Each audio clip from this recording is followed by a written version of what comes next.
Hello and welcome to Wait, It Gets Better, the improvisational storytelling podcast where every week we bring you fun and exciting stories and you listen to them in your couch, on the bus, or on your way to work. Those are the only approved places to listen to our podcast.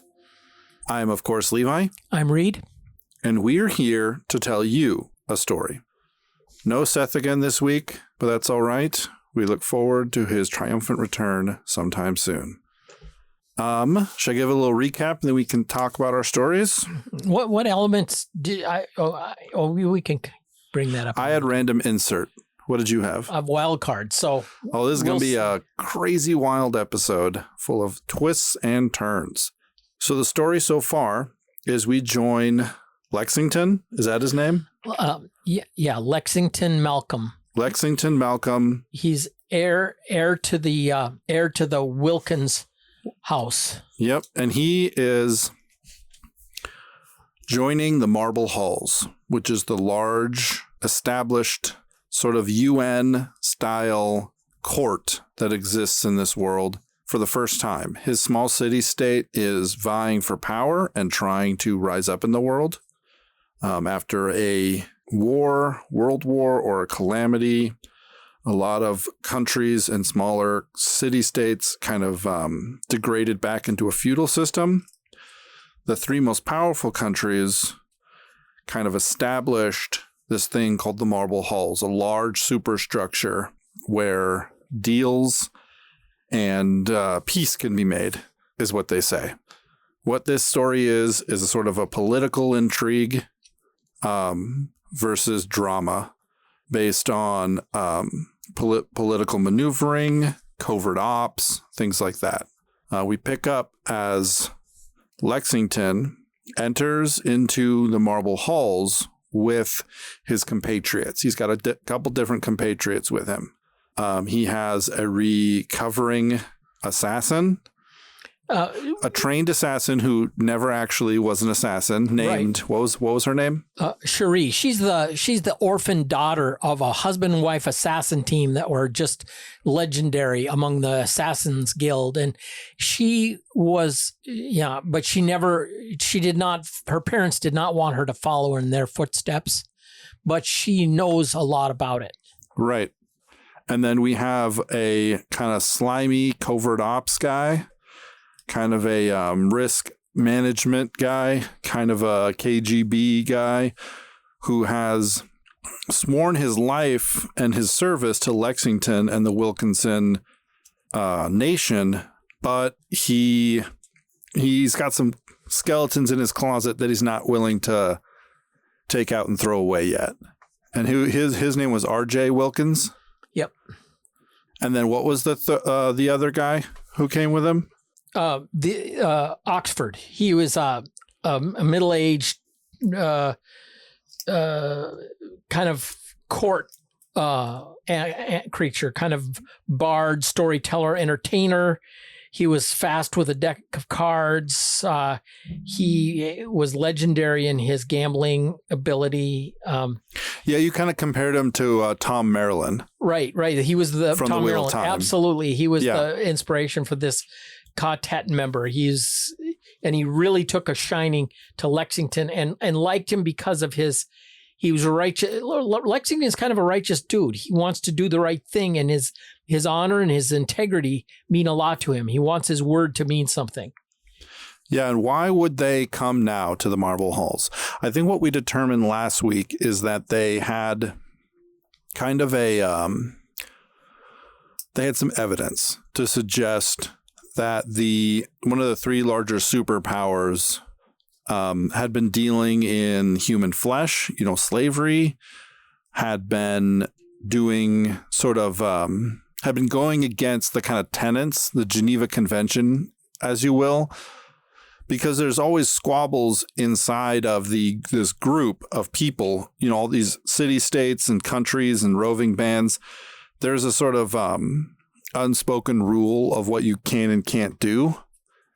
And Lexington has got his hands on some, whether they're data tapes, whether they're pictures, whether they're signed and sealed documents that suggest that one of the countries is trying to manufacture the descent between the city-states in order to have the city-states kind of provide a buffer between the countries, right? Better to keep them off their footing with each other than to allow them to rise up and maybe become a fourth great superpower or topple down one of the larger countries.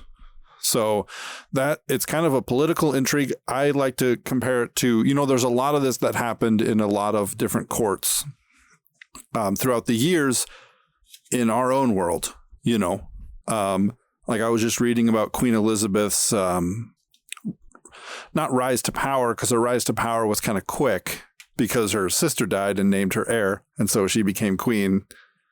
But her work with her advisors, how she would pit advisors against each other in order to get what she wanted passed, Wheel of Time has a thing. I'll reference Wheel of Time a lot. I'm almost through the books, and so I'm really loving them a lot. Has a thing called Deus Damar, the game of houses.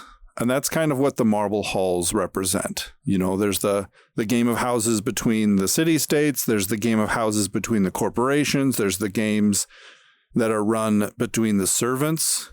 Everyone participates to some degree. Information is always for sale. So my thought is, Reed, that the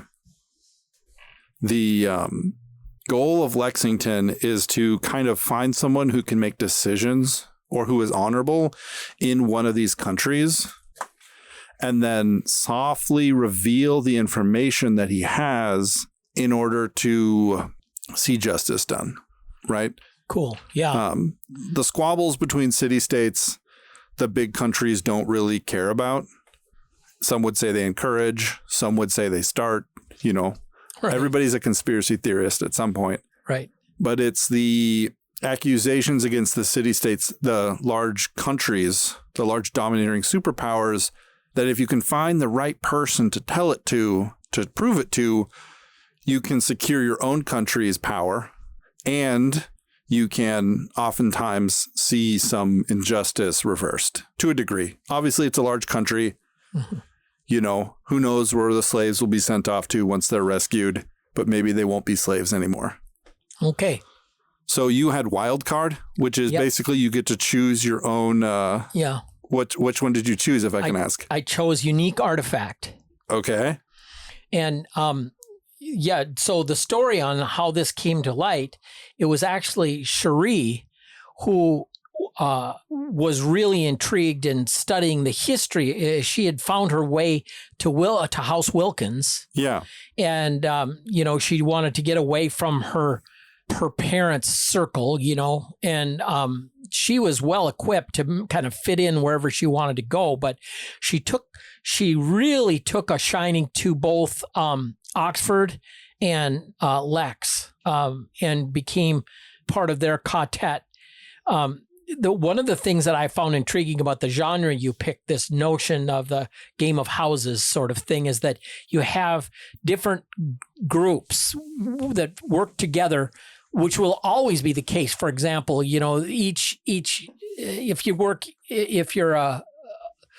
if you work in a certain type of industry, you learn the slang that's specific to that industry. And of course, everybody knows, like soldiers, they have their own way of talking to each other, and farmers or what have you. But court slang, it was especially, in the marble halls, and the way, you have ways of speaking diplomatic speak, and you can cover a deep insult in just language that is just flowery and pleasant and agreeable.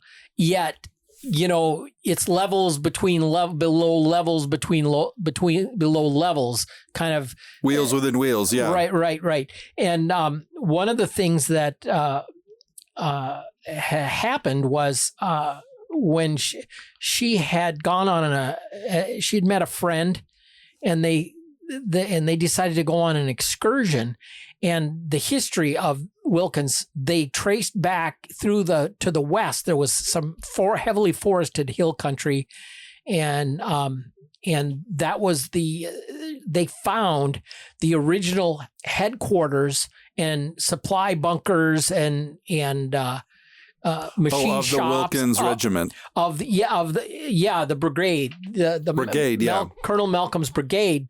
Of what it was a compound that was set up, and he had they were second tier reservists. So these guys were like in their 40s, right? And they had served their active duty, but then they remained on the list, so they would do weekend warrior and summer camp, and they would rotate through, and they had engineers and they had mechanics and people that serviced the equipment, made sure everything was still working, and then they had shops for fixing anything that broke down and whatnot. And she found the communications shop, and one of the supply store rooms, they had a whole bunch of equipment.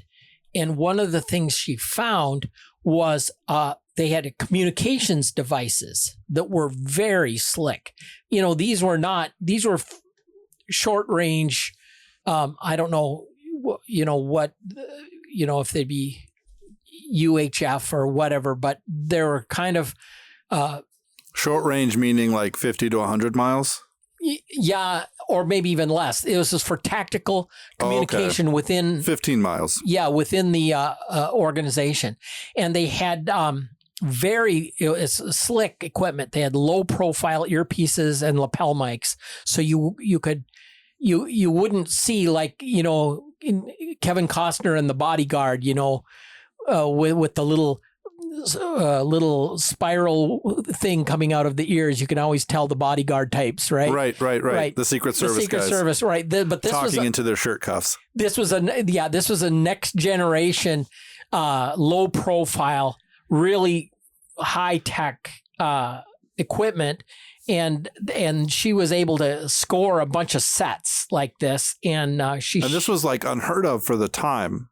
Right, because a lot of the tech had been blown up. A lot of the war had been focused on rendering communications ineffective. Right. But and all that. But anyway, she found these and one of the things that was really interesting is they were were both light/solar powered, and they had alternative power supply options, and biopowered was one of them. So, for example, soldiers wearing this, and when they're doing physical activity, they're powering their equipment. Okay. See what I'm saying? So these are things that you just pop them on, and you're not worrying about batteries. You're not worrying about super high tech, even more high tech than today. Right. And this is the unique artifact that she and Lexington, Lex Malcolm and Oxford, they've got this, and they're kinds of things. This is a kind of thing you don't want to you want to keep it a pretty small group of people, because you don't, but it's a kind of a thing you could hand out if you were going to have an op of some kind. You could equip your troops with this, and you could really enhance. It offers obviously interesting tactical advantages, right? Oh, and even like information. Right, information sharing. Just yeah, and one of the things that Lex and Oxford and Cherie did is they worked on teaching each other the things that they knew about the secret languages, like the military battle languages, and Cherie, of course, knew the assassins' hand signal codes. Right. And so there you have all these things. So she's proficient in Assassin Guild battle language. Shared this with Oxford, and the quartet has this remarkable tactical security related capability. So that's the basically that's the unique artifact. And one of the ways it came into play is Cherie just picked up on some hand signals from a woman at court, and she recognized what it was. She was signaling to another assassin. So then she looked to see if someone would give an answering signal, and spotted a guy that was, food service. And she didn't recognize him from any of the lists of people. This other one, she knew was an assassin. So she was able to, pick up on the battle language. But what she was able to do is just covertly alert Lex.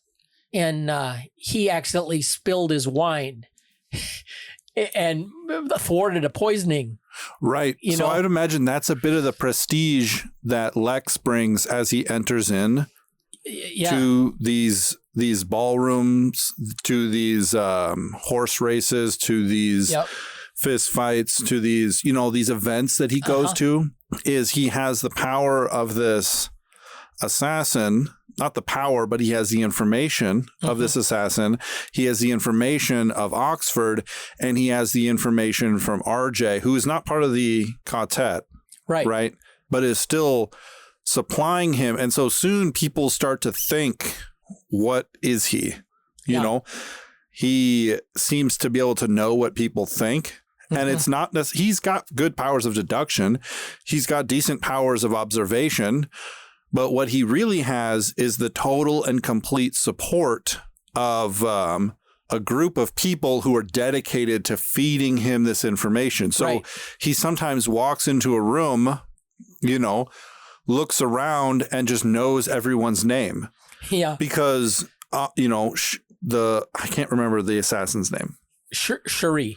Cherie is feeding information to Oxford, who's back up in the offices looking through files. And RJ is slipping him little pieces of paper, and he's, so he kind of, people start, what I imagine is that with this sort of information, people start to this is the way that the superpowers act. This is the information that the superpowers have access to. Right. And so rumblings start to go around that Lexington is the next president, right? Because these three people are presidents and chairmen and directors of these great superpowers, and everyone else is a mayor or a king or a dictator of a very small country in comparison. And so he starts to gain this prestige because 90% of the time when Lex first gets there, the parties that he goes to are people who go to those parties in order to try and see someone else who's going to those parties. Right. Rarely do they have a mission themselves other than information gathering. Yep. Where all of his information gathering happens on the side. And so he goes in to the meetings with a mission rather than trying to figure things out. He doesn't need to worry about sending off signals because he has all the information he needs. Right. He walks into a room and through signals and gestures, servants leave the room in order to jot down his face, go look it up in files, figure out who he is, so that in 2 or 3 days, when they go to another party, the representatives and the regents and the ambassadors can know who he is and what he's about. But he comes into the room already knowing their names. Yeah. That's really cool. I like that. So it's like some next gen communication tech that gives them this kind of edge and, kind of unfortunately as well positions him above a bunch of people. If you walk into a room and someone forces you, I think about Ender Wiggin in Ender's Game, where right away the people in charge, this is a book by Orson Scott Card, right away people start positioning him higher than his other classmates. Right. And it ostracizes him from them, but also gives him an air of mystery. Yes. So the same thing happens to Lexington, where at first he's like, I just want to go in and see if I can make some allies, but he has all this information and he starts to use it. And all of a sudden he's like a cut above them. He's not putting himself above them, but he's been placed above them. Yeah. That's interesting. Mm-hmm. And then for example, you have the poisoning plot. They managed to thwart it without ever blowing their cover. They think, well, I'm just my attempt was foiled by bum luck. They don't know And now they have the advantage of knowing who this guy is. He's an assassin, will probably be ordered to strike again. And it's, but you might learn more from following the train of who he's answering to, all of that. Well, it's like after the Allies broke the Omega Code, they couldn't just let everyone know they broke the Omega Code.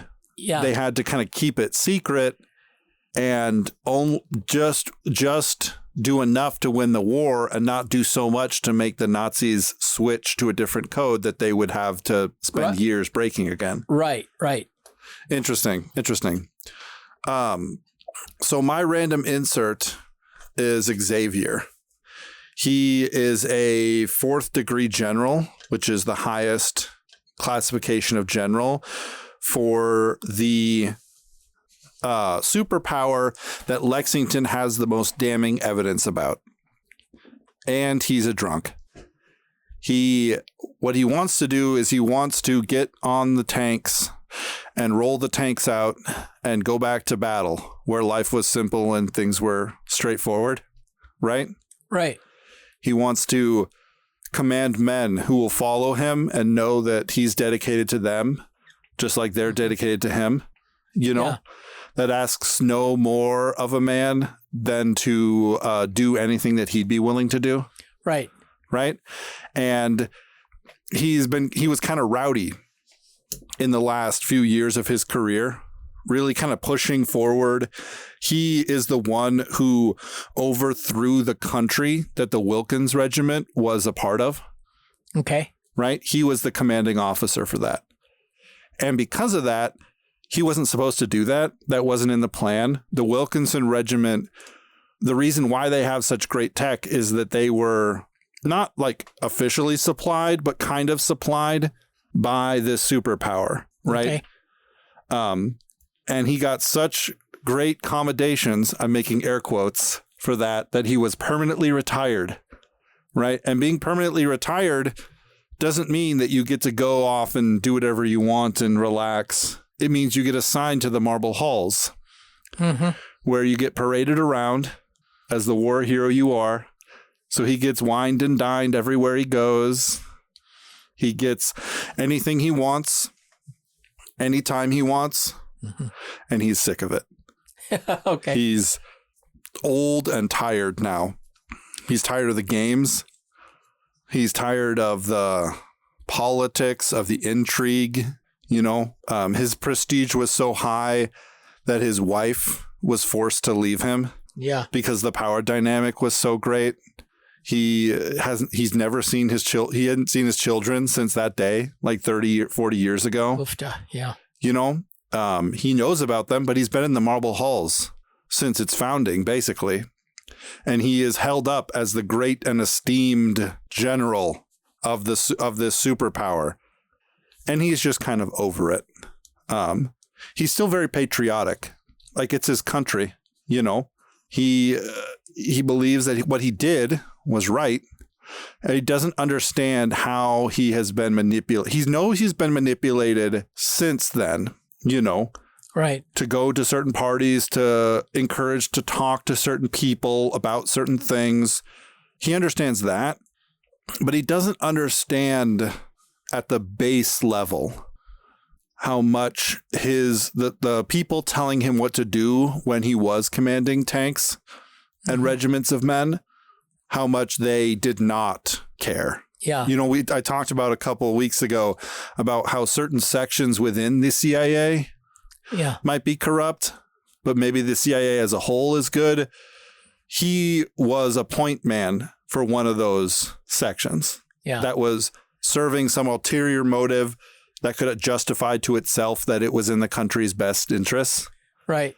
But he doesn't understand how deep that is. Yeah. But he's starting to. Like at the end of World War II, General Patton said, hey, give me the gas and the ammunition and I could be in Prague, and then I turn north and trap the entire Soviet army, and we would deal with it now, and we've got the army in place to do it. If we don't, it's just going to be a fight later on, Right. But saying stuff like that out loud, well, let's just say, was less than judicious. Yeah, I mean, especially during then, people were weary of war. Oh, so weary.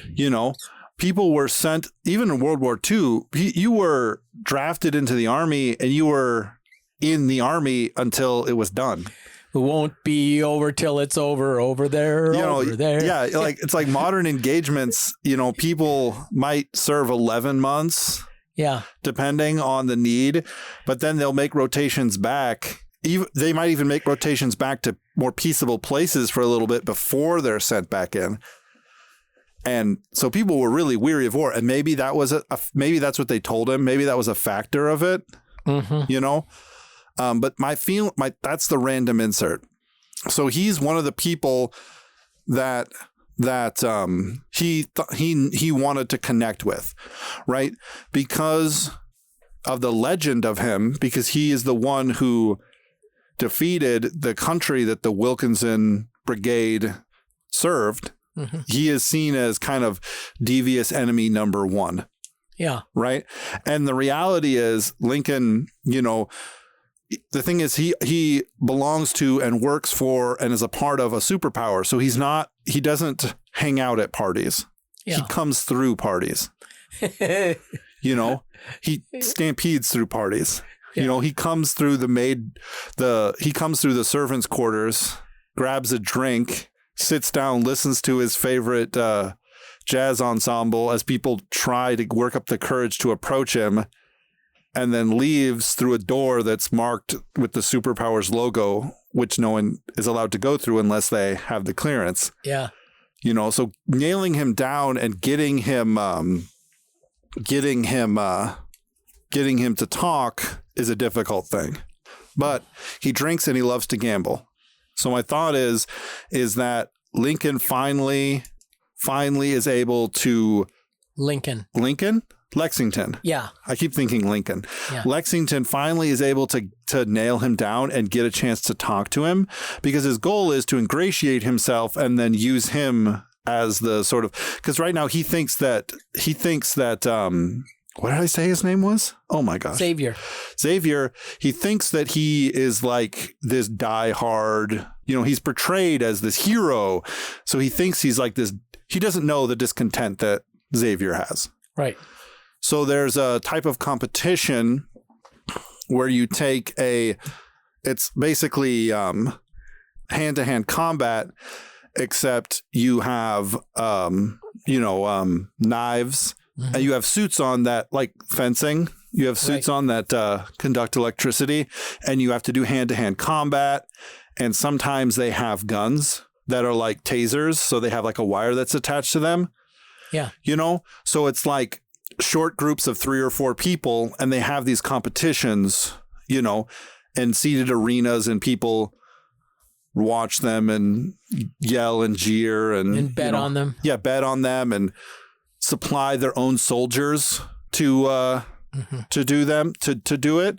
And this is a style of fighting. So it's kind of hand to hand with knives and pistols, right? It's not like shoot you from far away. And it's considered a more gentlemanly game because you get to stare in the eyes of your competitors, Mm-hmm. And this is a sport that RJ knows a lot about. He said he's told Lexington that this sport derived from a certain battle that happened between 100,000 men and 100,000 men army. Oh yeah, where they ran out of any other weapons other than pistol rounds, and so it degraded to in the trenches with pistols and knives. Yeah. Because each side was forced together, and that's really horrifying. But as horrifying as that is, it kind of gave rise to this sport of kind of fighting with a knife and a pistol in one hand, and kind of, with a pistol, it's really easy to, I say dodge a pistol. But what I mean by that is the barrel is pretty short, so you can move out of the area of fire pretty quickly. Mm-hmm. And so it kind of gave rise to this kind of hand-to-hand fighting style kind of thing. And every officer now is trained in this sport, quote unquote, and soldiers on the front line make a game of it, and it's like fencing now. Yeah. Now they use, the taser style weapon and the, blunted knife, but still it results in whatever. So Lexington is pretty good at this, right?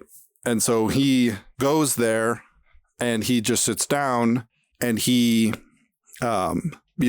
decides what he's going to do is he's going to bet on whatever thing Xavier is betting against. Okay. Right? And through political maneuvering, basically Xavier is forced to not bet on anything that Lexington is betting on because they can't be seen betting on the same thing because that would mean maybe they're allies. Okay. And so it's kind of this standoffish thing where I imagine they're kind of sitting on either ends of I wouldn't call it an auditorium or a stadium, but I imagine the fighting ground is probably 40 feet.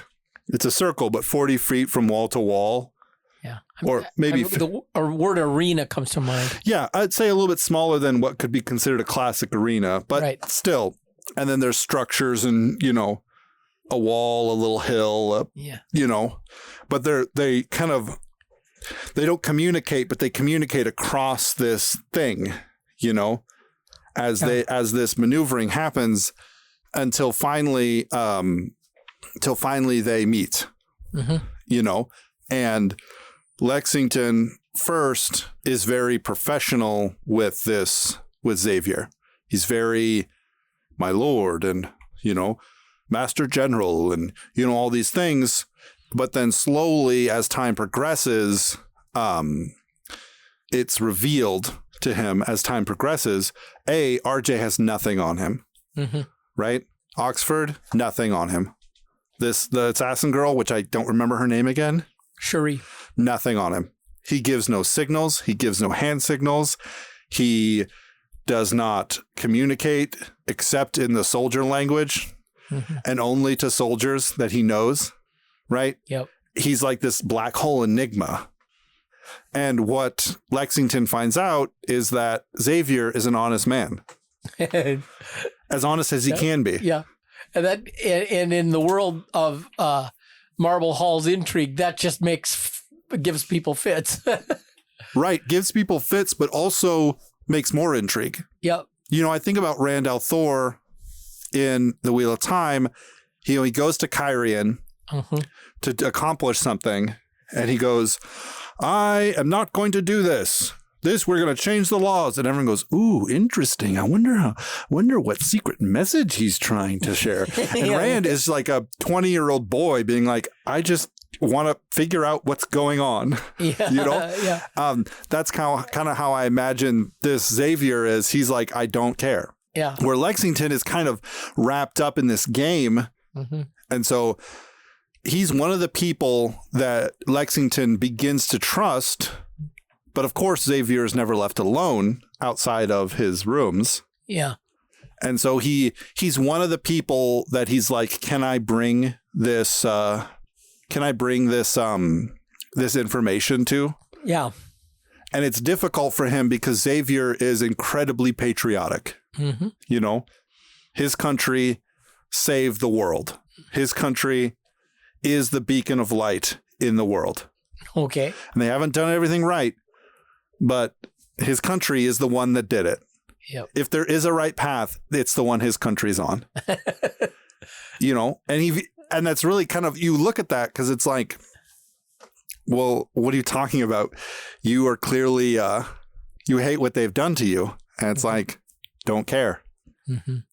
So that's my random insert, is this character who is an intrigue point for Lexington and Oxford and all of them, and an irritation thing for RJ. Yeah. And this is what I would say is that RJ is the hero's sidekick, but there's a chance that he could turn into the villain's sidekick. Yeah. As he sees what's happening and maybe at some point believes that Lexington is being bought or turned over. Yeah. You know, if he's being turned into if he's being primed for double crossing. Yeah. You know, because as dedicated as Xavier is to hit the superpower, RJ is dedicated to the idea of Wilkins, not necessarily to the Wilkins, but to the idea of the Wilkins. So he could turn into a villain's sidekick very quickly, or to a villain very quickly, because he might not be able to rectify the fact that our enemies aren't filled with people. Everyone wants to kill us all the time, you know? Yeah. So what's another intrigue? Because I like how the story is going so far, but I'm trying to figure out what Lexington's ultimate, how it's going to progress past the place of just going to balls and talking to people. Yeah. You know, part of my thought is maybe he gets to a place and there's a couple different people that he trusts or trusts enough. This is Lexington, that he goes to them with parts of the information. Yeah. To try and see if he could build a coalition, you know, and then gets a visit from one of the superpower representatives, not Xavier, because Xavier the marble halls are a prison to him. He's not, yeah, you know, he doesn't do the machinations. He doesn't do the game, which in and of itself is doing the game, but he doesn't care. Yeah.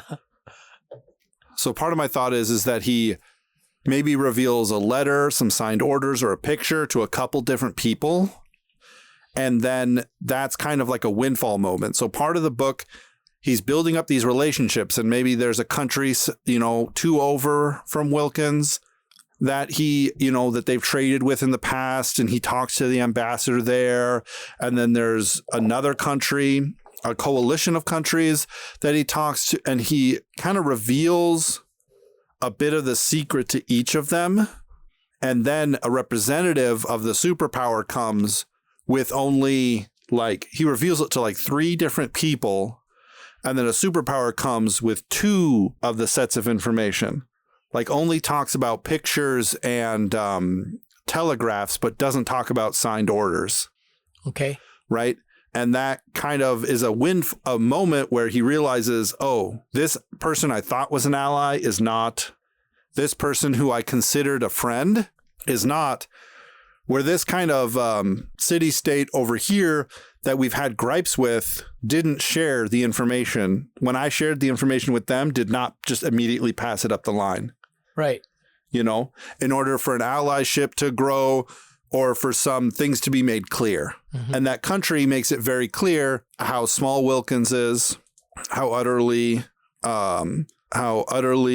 destitute they are compared, and how much more opportunity can be gained by joining them instead of, going their own way. What did they think they were going to gain by sharing some pictures and some signed orders? Right. Yeah. And then the same thing with the assassin. She never has ever committed an assassination, right? Because her parents got her out of the game, got her out of the business before that happened. But there's people who still can see her father in her face and her mother in her eyes. Right. And so she herself gets approached by, the guild or a group of people, and, maybe they tell her something. Maybe they say, wouldn't you like to meet your sister? Your brother's been doing very good work for us. Yeah. Your uncle started this thing, whatever. Yeah. And it kind of creates another layer of intrigue where she stops sharing that information. She doesn't share that information with everyone because this is her own thing that she has to figure out. Yep. And then that same kind of thing happens with RJ, and, he has to deal with it in his own way. And the results of that are, whatever we choose as the authors of the story. Yeah. So what do you think? because this is the last technical episode, and I'd like to wrap it up in some form or another and say how this ends, you know? Well, I think that I would like to see kind of a scene, like at a banquet or something, where some stuff gets revealed and people are forced to think on their feet. And you know, if you're well and truly busted, how agile are you in turning turning it to your advantage, or, you know, at least to avoid utter disgrace. Right. But I think that would be we're looking toward kind of a crisis point where something's going to have to happen. And finally, you know, people realize that, somehow Lexington got all the way inside and knows what we're up to. So the game is flushed. Right. And maybe he's gone to a lot of people. Maybe it reaches a place where he's kind of in open opposition to almost all of the superpowers. Mm-hmm. And like the coalitions are starting to form. And there's people who support him, and there's people who won't talk to him anymore. And then what he finds out and what he's able to reveal is that the marble halls itself were built on the backs of slaves. Yeah. That the real and easy and convenient organ donors that you can get. Yeah. You know, the superpowers say they have special technology to make organ farms where they can grow new hearts. Yeah. That's a lie. Yeah, they have farms, all right, places where you have slave labor and build up people's cardio strength. And you can harvest exactly a healthy heart for. And Lexington gives kind of an impassioned speech about how the like the statue has clay feet. Yep. Basically. Mm-hmm. Right? Like all of these things, and it's kind of this breaking off moment. Yes. You know? And it means war, for sure. And who knows who will come out of it, you know? And I would say he has a lot of different choices to make. Like once he realizes this and is going to give this address, he has the version of the speech that RJ gives him that smooths everything over and retains and solidifies his power. Yeah. He has the speech that Oxford gives him that says what's right and says what's wrong, but doesn't implicate the giant superpower sitting on their borders too much. Yeah. But still condones the bad thing. Yes. You know, is still tactful. And then he has the speech that he wrote, which Xander? No. Oh my gosh. That the general reads and says Xavier and says, what are you going to lie to them? Yeah. You're going to lie and pretend to lead them later? Yeah. You're headed towards something great, and you're going to start it off by lying and leading them later. Yeah. What do you think in 6 months, in 10 months, in 2 years, in 10 years, you'll finally tell them the truth? Or will you hide it just like they've hidden it? Yeah. Is that what's the plan? Is that what the plan is? Yeah. You know? And so of course, Xavier with his damn the torpedoes full speed ahead modus operandi, he's all for they're busted. Let's flatten them when we got the chance. Yeah. His like Xander and Lexington have already had their yelling matches. Mm-hmm. You know, Xavier has already used his soldier hand talk and sent back, unbeknownst to Lexington, has sent the order back down the chain via trusted sources to begin gathering aged and decrepit tanks without tracking devices in them. Because like, it means it's war. Yep. You know, he's going to fight whoever it is. And he's like, I would love to follow you. I would love to join Wilkins. But if you read this, as he holds up the carefully crafted, articulate letter, then you might be righteous and good now. Yeah. But give yourself 20 years before you are striding these halls, telling yourself you did the right thing for the right place and the right time. Mm-hmm. And that's the end. Cool, man. Ladies and gentlemen, thank you so much for joining us for this episode of Wait, It Gets Better. If you like this episode, let us know. Send me a message on Twitter at @GetsBetterCast or send me an email at waititgetsbettercast@gmail.com. If you thought this episode was stupid, that's totally fine. We try to make one every week that's entertaining and interesting, mostly to us, but also to anyone who wants to give us any creative or constructive criticism. Join us next week as we talk about this episode, talk about our inspirations, talk about our thoughts on, I guess, geopolitics and the maneuvering of people in power. So it might get a little bit heated. Thank you so for joining us, and don't forget to wait, because it gets better.